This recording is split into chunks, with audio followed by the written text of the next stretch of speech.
अच्छा भाई देखें, अब तक जो है हम लोग ट्रायल बैलेंस तक पहुंच चुके थे। ठीक है, हमने लेजर बनाना सीखा, उससे पहले हमने जर्नल बनाना सीखा, फिर हमने लेजर बनाना सीखा और फिर हमने ट्रायल बैलेंस बनाया था। सही है, इसमें कोई इशू की बात भाई, यहाँ तक तो कोई मसला नहीं है ना। सही है, अब देखिए भाई हमारे पास आगे हम जा रहे हैं और आगे हमारे पास जो प्रोसेस हैं, स्टेप्स हैं, वो क्या है, फाइनेंशियल स्टेटमेंट। ठीक है भाई, अब देखिए ट्रायल बैलेंस मैंने बनाया है, इससे पहले मैंने आपको बताया था, क्या बताया था भाई मैंने, इससे पहले मैंने आप लोगों को बताया था कि भाई ट्रायल बैलेंस के बाद क्या होता है, एडजस्टिंग एंट्रीज बनती हैं। अकाउंटिंग साइकिल में क्या होता है, हमारी एडजस्टिंग एंट्रीज होती हैं। उसके बाद क्या होता है, फिर एडजस्टेड ट्रायल बैलेंस होता है। सही है, फिर उसके बाद हमारी फाइनेंशियल स्टेटमेंट्स बनती हैं।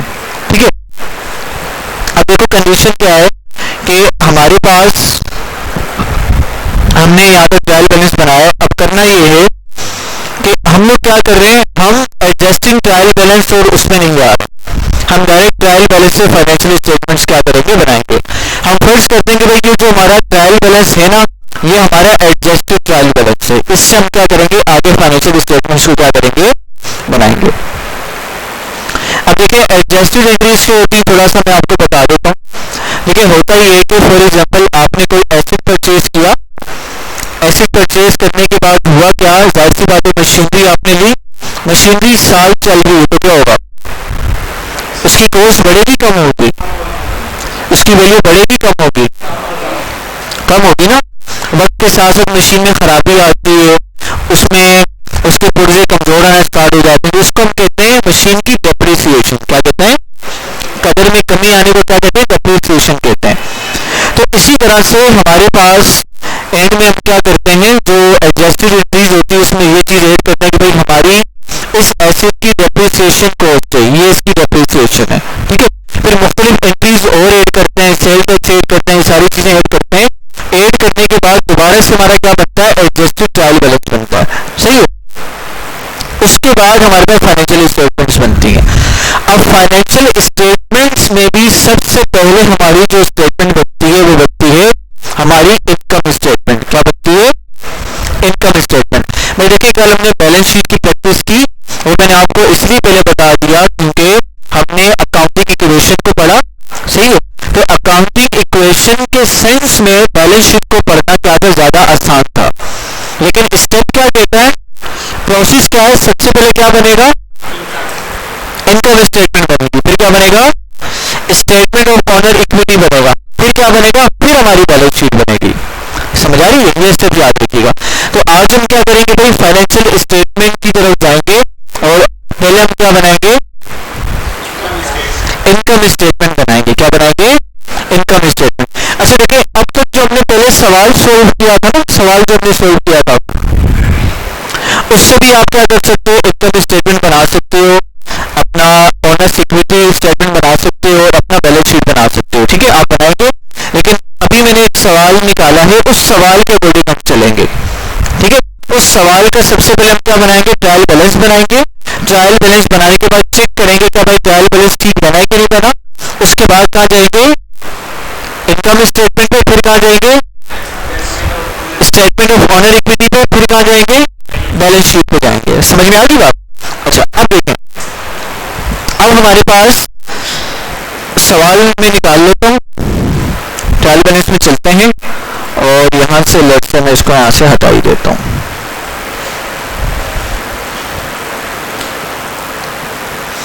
अच्छा अब सवाल मेरे पास है, मैं ओपन कर लेता हूं यहां से, ये सवाल मैंने ओपन कर लिया। ठीक है भाई, देखिए सवाल में आ रहा है प्रिपेयर एन इनकम स्टेटमेंट, आपने इनकम स्टेटमेंट बनानी है, an honour equity statement and a balance sheet, आपने तीनों शीट्स बनानी है। ठीक है, फॉर द क्या लिखा हुआ, अकम्पचर प्रैक्टिस ऑफ गोल्डा बेयर, एक कंपनी का नाम लिखा हुआ है, उसमें सारी ट्रांजेक्शन हुई है फॉर द मंथ ऑफ सितंबर। ठीक है, नीचे सारी आपको क्या दी जा रही है, आपको सारी ट्रांजेक्शन दी जा रही है। अब सबसे पहले क्या करते हैं, इसका ट्रायल बैलेंस बना लेते हैं हम लोग। तो जाते हैं अपनी एक्सेल की शीट में, ट्रायल बैलेंस भाई कैसे बनता है, कंपनी का नाम आता है, शीट का नाम आता है और फिर क्या आता है, हमारा मंथ आ जाता है, डेट आ जाती है, सही है। और यहाँ से उसको कॉपी कर लेते हैं और यहाँ पे लेके जाकर हम उसको पेस्ट कर देते हैं। अब पेस्ट करने के बाद हम इसको सिलेक्ट करते हैं और थोड़ा सा इसकी विड्थ को बढ़ा देते हैं कॉलम की। अच्छा भाई, उसके बाद हमें काम करते हैं, यहाँ से चूंकि लंबा जाएगा कॉपी करते हैं, यहाँ पे पेस्ट कर लेते हैं और यहाँ से हम इसको डिलीट कर देते हैं और यहाँ से हम थोड़ा सा सेट कर लेते हैं। भाई क्लियर समझ में आ गई। अब जाते हैं अपने सवाल पे। तो क्या करें, ऑनर कैपिटल सितंबर 1 तक जो ऑनर का कैपिटल था वो कितना था, ऑनर कैपिटल सितंबर 1। तो हमने किसकी बनानी है भाई, सितंबर 2023 की लेट से हम बना रहे हैं। अच्छा, उसके बाद हमारे पास बताएं हमारे जो कैपिटल होता है कहाँ जाता है, क्रेडिट में। तो 47,000 हमारा चला गया क्रेडिट में। अच्छा, उसके बाद आ जाए अकाउंट पेबल। अकाउंट पेबल क्या है हमारा, लाइबिलिटी है ना। लाइबिलिटी कहाँ जाती है, लाइबिलिटी का बैलेंस क्रेडिट में जाता है। अकाउंट पेबल कहाँ जाएगा, क्रेडिट में। 7,000 रुपये से क्या हो गया, क्रेडिट हो गया। आगे इक्विपमेंट क्या चीज है, और भाई इक्विपमेंट क्या है,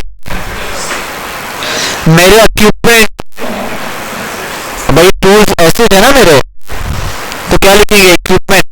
इक्विपमेंट का बैलेंस कहाँ जाएगा, डेबिट में चला जाएगा। कितना भाई, 35,000। आगे चलो, सर्विस रेवेन्यू। रेवेन्यू क्या है,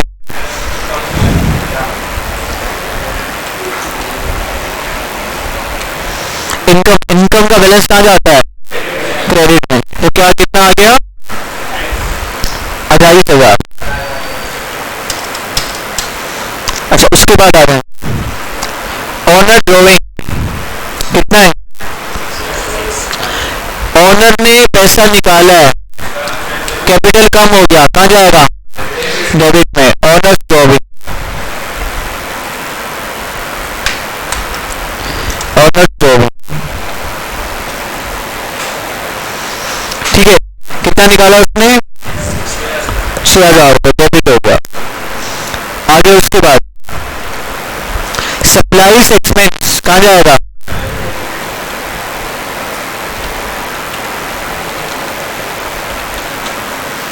कितना एक्सपेंस है भाई, 4,500। एक्सपेंस डेबिट में आता है, सही है। उसके बाद कैश, कैश भी क्या है, एसेट है। तो कितना है कैश हमारा, 6,000। 6,000 से डेबिट हो गया। आगे चलें, उसके बाद क्या, यूटिलिटी एक्सपेंस, ये भी कहाँ जाएगा,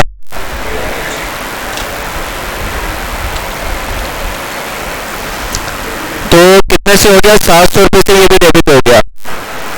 आगे सप्लाईज, क्या है भाई सप्लाईज हमारी, हमारी सप्लाई क्या चीज है,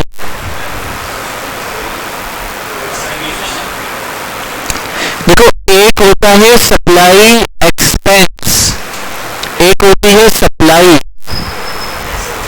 सप्लाई हमारा एसेट है ना, जैसे मैं सप्लाई क्या कर रहा हूँ, मार्कर सप्लाई कर रहा हूँ, शूज सप्लाई कर रहा हूँ, क्या सप्लाई कर रहा हूँ, समझ आ रही कि नहीं आ रही। तो ये मेरे क्या है, एसेट। तो सप्लाई भी कहाँ आएगा, डेबिट में।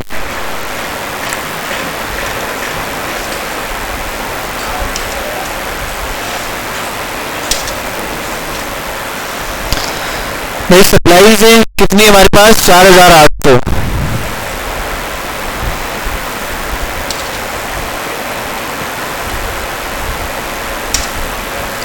4,800। अच्छा, उसके बाद सैलरीज एक्सपेंस,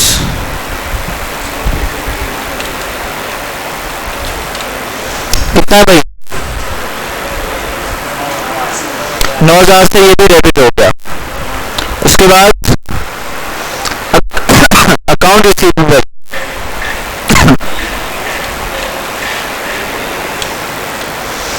कितना है 14,000, ये भी क्या आएगा डेबिट में आएगा। और फिर क्या है रेंट एक्सपेंस, तो यहाँ पर लिख दिया हमने रेंट एक्सपेंस।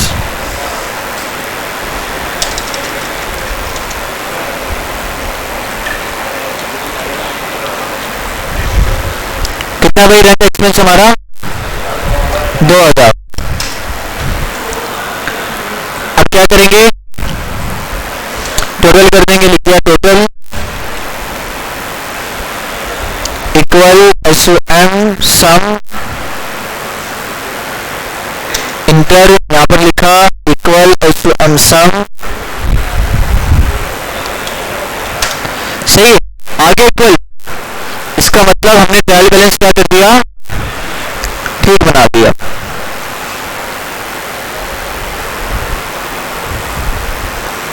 चलिए आगे भाई, यहां तक बात समझ आ गई आप लोगों को? अच्छा जी आगे चलते हैं। उसके बाद बनानी है इनकम स्टेटमेंट। इनकम स्टेटमेंट कैसे बनती है बताएं। देखिए भाई फॉर्मेट बड़ा सेम है, सबसे पहले कंपनी का नाम, इनकम स्टेटमेंट शीट का नाम, फिर जिस महीने की बनाने जा रहे हो उस वो डेट आपके पास आ गई। अब देखिए सिंपल इनकम स्टेटमेंट का मकसद क्या होता है, इधर भाई इधर इनकम स्टेटमेंट का मकसद क्या होता है और किया होना चाहिए, क्या करना, इनकम स्टेटमेंट क्यों बनाई जाती है? हाँ वेरी गुड, ताकि पता लगे कितनी इनकम हुई है, फायदा हुआ है, नुकसान हुआ है, कंपनी को क्या हुआ, सही है। तो देखना भाई किस तरह से करना है। सबसे पहले भाई देखो बेसिक रूल क्या है, बेसिक रूल ये है इनकम निकालेंगे कैसे। सिंपल रूल की बात करें, बता भी चुका हूं पहले, रेवेन्यू में से, टोटल रेवेन्यू में से क्या करेंगे, एक्सपेंस को माइनस कर देंगे। सिंपल सी बात है, हमारे पास क्या आ जाएगा, इनकम आ जाएगी, नेट इनकम आ जाएगी। अगर रेवेन्यू, टोटल रेवेन्यू में से कॉस्ट ऑफ गुड्स सोल्ड निकाल देंगे तो क्या आएगा, ग्रोस इनकम आएगी। और फिर अदर एक्सपेंसेस निकालेंगे तो क्या आ जाएगी, नेट इनकम आ जाएगी। आप ऐसे भी कर सकते हो, या तो ये काम कर लो कि सबसे पहले आपने टोटल रेवेन्यू लिखा, जो जो रेवेन्यू के सोर्सेज थे आपके वो आपने लिखा, फिर क्या किया एंड में आपने, एंड में क्या कर दिया, सारे एक्सपेंसेस एक साथ माइनस कर दिए। तो जो नेट इनकम आएगी वो आपका क्या होगा, प्रॉफिट होगा या आपका लॉस होगा। समझ में आ गई? तो ये काम हम यहाँ पर करते हैं, किस तरह से देखें।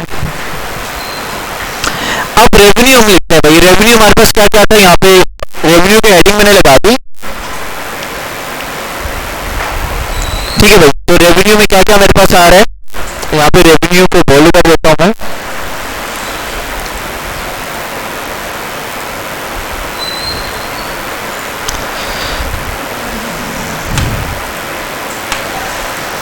अच्छा यहाँ पे चलते हैं भाई। देखिए रेवेन्यू में क्या क्या आएगा हमारे पास, और देखिए भाई हमारे पास बेटा जब इनकम स्टेटमेंट बनाएंगे तो दो चीजें आएंगी, सिर्फ हमारा एक इसकी बात आएगी, एक हमारी इनकम की बात आएगी, दूसरा हमारा एक्सपेंसेस की बात आएगी। तीसरी कोई चीज आगे डिस्कस नहीं होगी, लाइबिलिटी एसेट ये कोई चीज आगे डिस्कस नहीं होगी, सही है। अच्छा देखें भाई, तो क्या करेंगे, हमारे पास रेवेन्यू कहाँ से आ रहा है भाई, एक तो हमारे पास कहां से आ गया, सर्विस रेवेन्यू आ गया। तो यहां पर हम क्या लिखेंगे, हमारे पास सर्विस रेवेन्यू,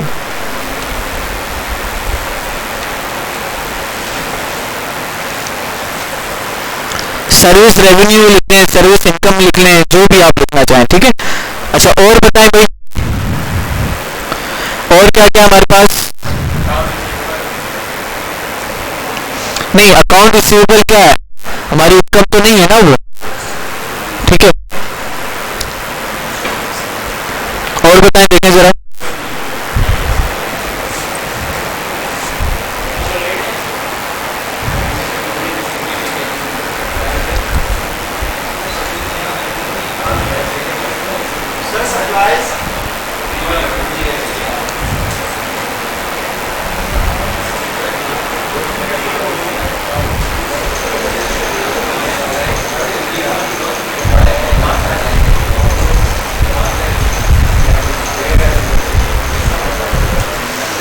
हाँ भाई बताएं जरा।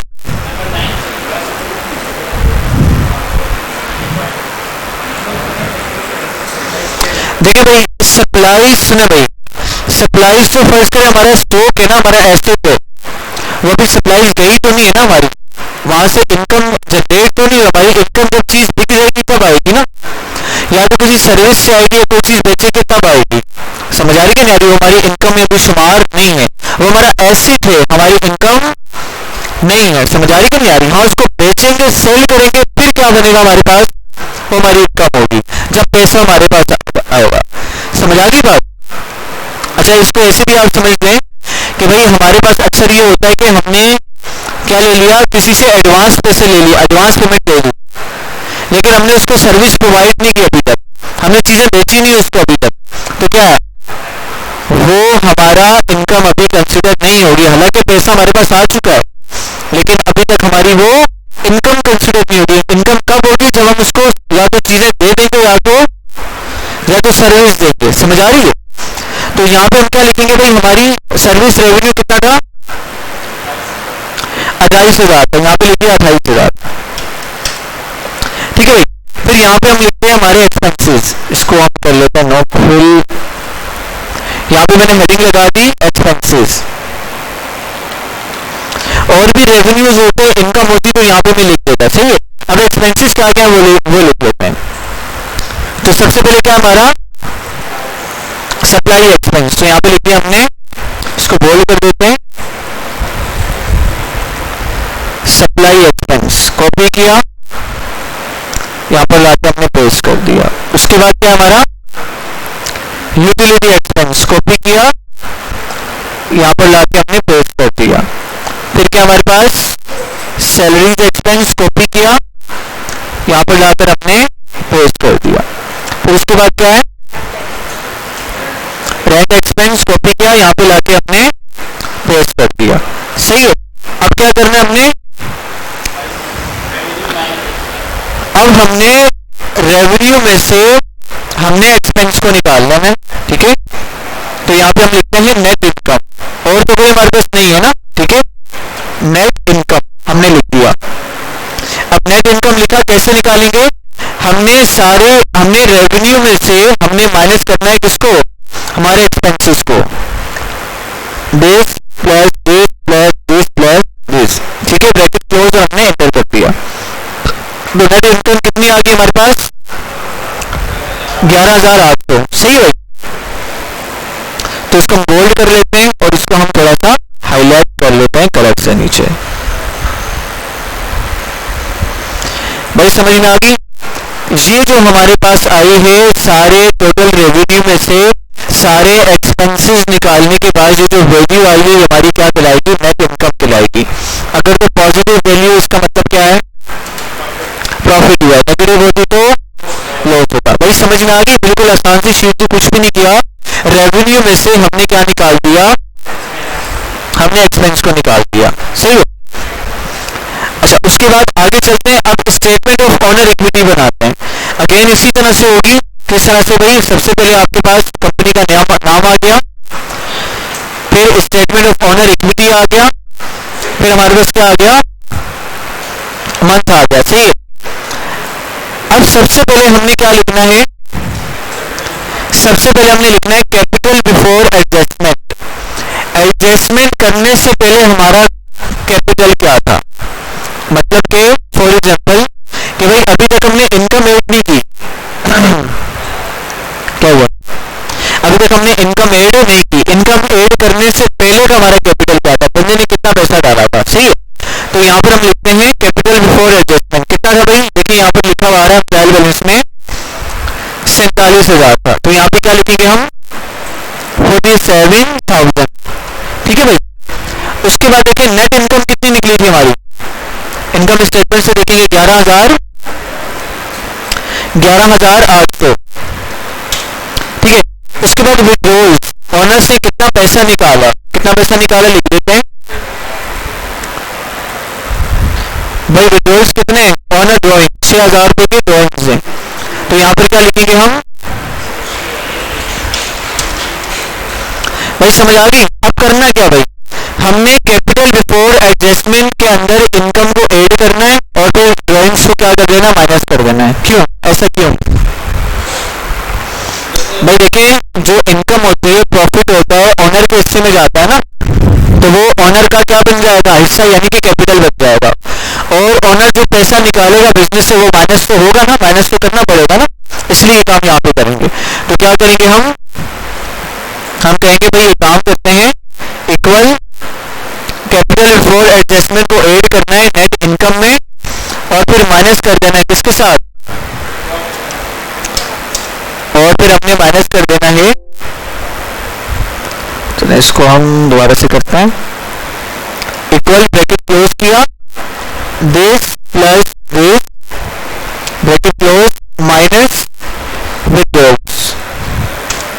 एंटर जी। एक से ज्यादा ऑनर हुए तो यहाँ पर ऐड होता चला जाएगा, फिर हर उसका अलग अलग बनेगा, लेकिन मेन कैपिटल तो उसमें ही होगा ना, मेन कैपिटल आपकी ओनर इक्विटी जाएगी।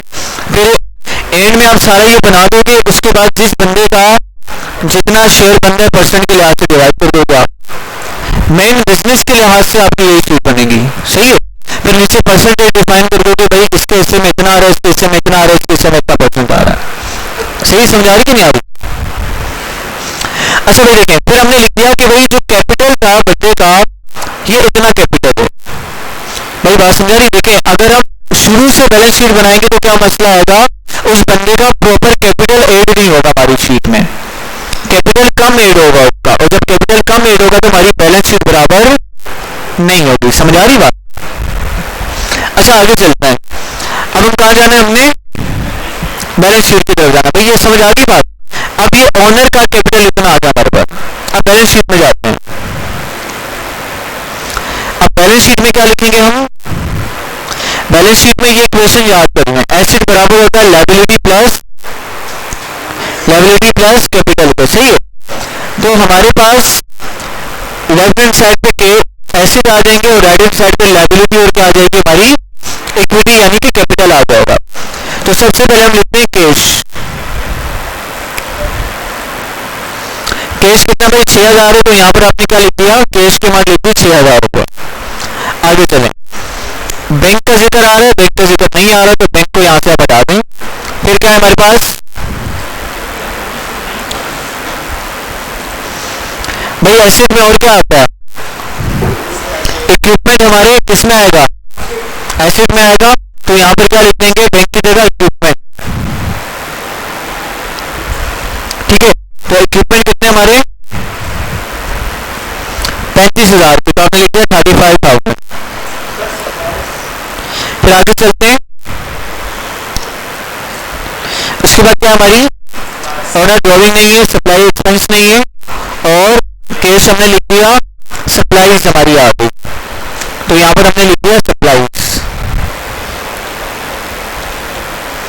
सप्लाईज कितनी भाई हमारी 4800, आपने लिख दिया 4800। और उसके बाद क्या है, अकाउंट रिसीवेबल कितना भाई 14,000।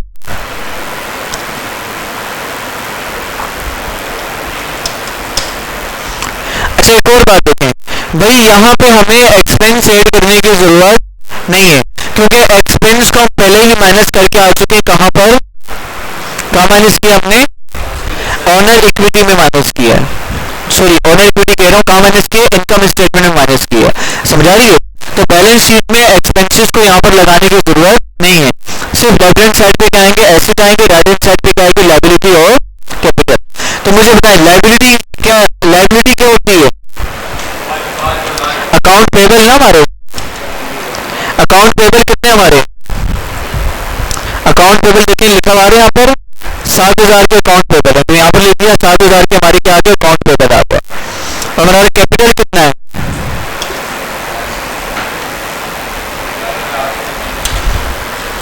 कैपिटल कितना है, अभी कैपिटल कौन सा लिखेंगे भाई, ट्रायल बैलेंस वाला कैपिटल नहीं लिखना आपने, कौन सा लिखेंगे, ऑनर्स इक्विटी वाला कैपिटल लिखना आपने। कौन सा लिखना है, ऑनर्स इक्विटी वाला। ऑनर्स इक्विटी में क्या आ गया हमारे पास 52,800 आ गया। कितना आ गया? 52,800। ठीक है, समझ आ रही है। और यहाँ पर हमें इनकम भी ऐड करने की जरूरत नहीं, क्योंकि इनकम को एडजस्ट करके आ चुके हैं कहाँ पर?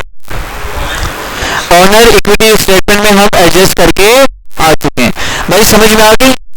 तो ये देखिए सिंपल हमारी बैलेंस शीट बन चुकी है। यहाँ पर भी सेम अमाउंट आ रही है और यहाँ पर भी क्या आ रही है? हमारी सेम अमाउंट आ रही है। हमारी अकाउंटिंग इक्वेशन यहाँ पर क्या हो रही है? सेटिस्फाई हो रही है। भाई यहाँ पे कोई मसला, कोई इशू, कोई सवाल? इसको थोड़ा सा आप लोग हाईलाइट कर लें जी। हाँ, पुराने वाले में आपने खुद बनानी है। सही, मैंने आपको ये सवाल के जरिए से बता दिया, जो सवाल जिस तरह से आता है, ठीक है, वो मैंने करके आपको बता दिया। अब पुराने वाले ट्रायल बैलेंस पे तीनों शीट्स आप खुद बनाएं। सही, जो हमने इनकी पहले सवाल वो करते हुए आ रहे। बोलो। नहीं, इनकम को कहाँ ऐड करते हैं? इसी के नीचे ऐड करो, कैसे सेम आएगा? चेंज आ जाएगा ना। भाई देखो, हम यहाँ पे जो कैपिटल ऐड कर रहे हैं ना, वो कैपिटल हम पीछे ऑनर इक्विटी में उसमें इनकम ऐड करके आ चुके हैं। अब इनकम को इधर ऐड करेंगे तो ये हमारी बैलेंस शीट खराब हो जाएगी। ठीक है, क्योंकि इनकम हिस्सा किसका है? कैपिटल का ना। तो इसीलिए हम पहले ऐड करके आ चुके हैं। इसलिए पहला स्टेप इनकम स्टेटमेंट, फिर स्टेटमेंट ऑफ ऑनर इक्विटी, फिर क्या हमारा बैलेंस शीट। सही है। अब एक काम करें, एक्सेस में आपको देता हूँ, वो जो पुराना सवाल था उसी से आप बनाने की कोशिश करें। फिर एक नया सवाल मैं ऐड कर देता हूँ, आपने उसको क्या करना है? आपका वो होमवर्क होगा। सही, तीनों शीट्स फाइनेंशियल स्टेटमेंट्स आपको बनानी है।